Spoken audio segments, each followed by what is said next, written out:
السلام علیکم۔ بسم اللہ الرحمن الرحیم۔ پیارے بچوں، ہم جملہ کے بارے میں پڑھ چکے ہیں اور آپ سب کو ماشاءاللہ سے جملہ پتہ ہے کیا ہوتا ہے؟ یعنی کہ جملہ الفاظ کا ایسا مجموعہ جس میں کوئی مکمل بات کی گئی ہو، جملہ کہلاتا ہے۔ آپ ماشاءاللہ جانتے ہیں کہ جملہ کیا ہوتا ہے؟ آئیے اب جملوں کی اقسام پر بات کرتے ہیں۔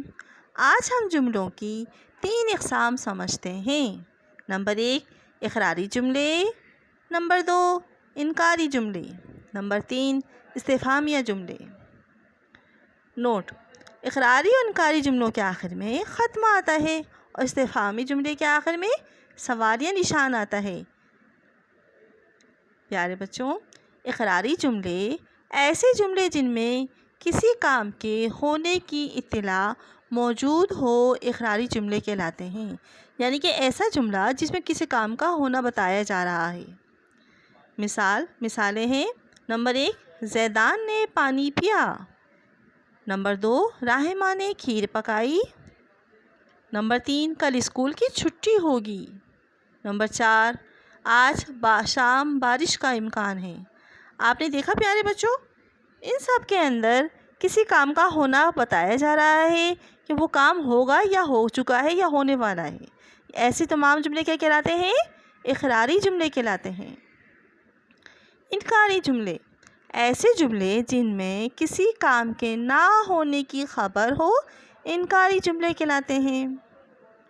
مثالیں: زیدان نے پانی نہیں پیا، نمبر 2 آج بارش کا امکان نہیں ہے، نمبر 3 امی نے بریانی نہیں پکائی، نمبر 4 کل اسکول کی چھٹی نہیں ہوگی۔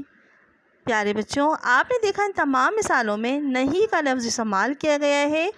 اس کا مطلب یہ تمام جملے انکاری ہیں، اس میں کسی خبر کے نہ ہونے کی تصدیق کی گئی ہے، وہ کام نہیں ہوا ہے وہ بتایا گیا ہے۔ ٹھیک ہے، اب ہے ہمارے پاس استفہامیہ جملے۔ استفہامیہ جملے کیسے ہوتے ہیں؟ ایسے جملے جن میں کسی کام کے متعلق پوچھا جا رہا ہو استفہامی جملے کہلاتے ہیں۔ ان کو سوالیہ جملے بھی کہتے ہیں پیارے بچوں۔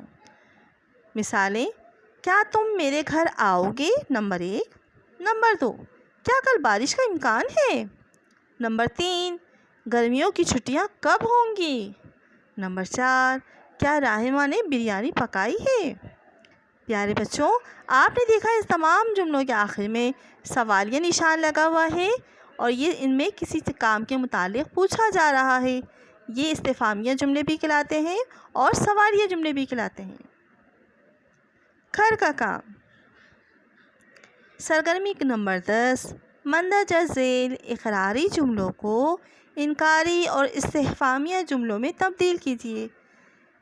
اقراری جملے آپ کو دیے ہوئے ہیں یہاں پر پیارے بچوں، آپ نے کیا کرنا ہے؟ ان کو انکاری جملے اور استفہامیہ جملوں میں تبدیل کرنا ہے۔ ٹھیک ہے، امید ہے آپ کو اپنے گھر کا کام سمجھ میں آ گیا ہوگا۔ جزاک اللہ خیرا۔